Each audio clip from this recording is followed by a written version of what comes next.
Hello everyone and welcome back to my channel. আমাদের যে নতুন বাড়িটা তৈরি হয়েছে ওই বাড়িতে বসে ঋষি আর তার পিসিমণির খেলা চলছে, আর দিকে বাইরে ভীষণ বৃষ্টি হচ্ছে, আর নিচে কি কাণ্ড কারখানা চলছে চলুন একবার দেখাই।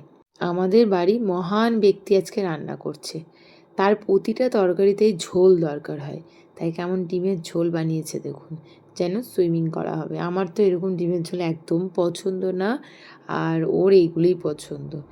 যাই হোক, খাওয়া দাওয়া হওয়ার পর ঋষি এখানেই ঘুমাবে বলে বায়না ধরলো, তাই আজকে এই নতুন বাড়িতে এসে ঘুমালো, আর আমরা এদিকে বসে একটু গল্প করছিলাম। আবার বিকেলে একটু বেরোনো রয়েছে। পুজো শেষ বলে ঘোরাঘুরি বন্ধ করে দিয়ে ঘরে বসে থাকলে তো হবে না, তাই রেডি হয়ে গেছি, চললাম এখন ঘুরো করতে।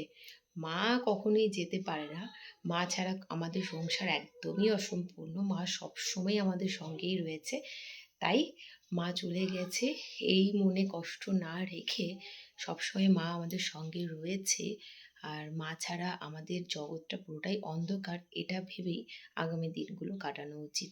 তো আমরা এখন কোথায় চললাম আর কারা কারা চললাম সেটা আপনাদের সঙ্গে ওখানে গিয়েই শেয়ার করব। আপাতত চলুন।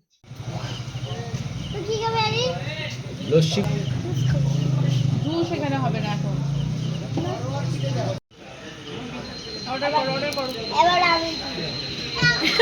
উল্টো করে ধরে দিস তো, উল্টো করে তো।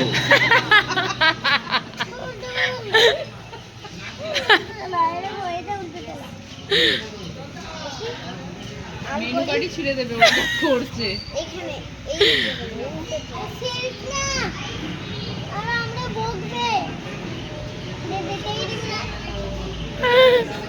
বলো কি কি অর্ডার হবে দেখো। হ্যাঁ, চিকেন চপ।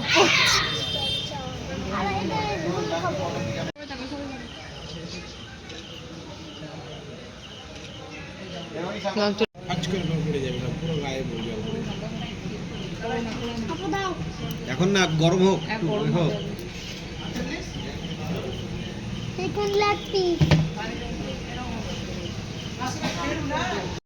খেয়ে নাও, খেয়ে নাও।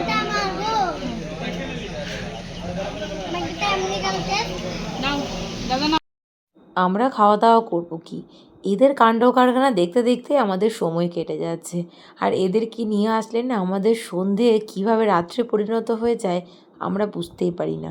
এখন প্রায় 9:15 বাজছে, কিন্তু এদিকে আমাদের এখন কিছুই খাওয়া দাওয়া হয়নি, আর এর মাঝে এই দুই ভাইয়ের গল্পও শেষ হয় না। মাঝে আমরা দুই বন্ধু একটু সেলফি, তার সঙ্গে ছোট্ট করে একটা ভিডিও ক্লিপও নিলাম, আর তারই সঙ্গে আজকের ব্লগটাকে এখানেই এন্ড করছি। দেখা হবে কালকে নতুন একটা ব্লগের সঙ্গে নিয়ে। Bye bye everyone.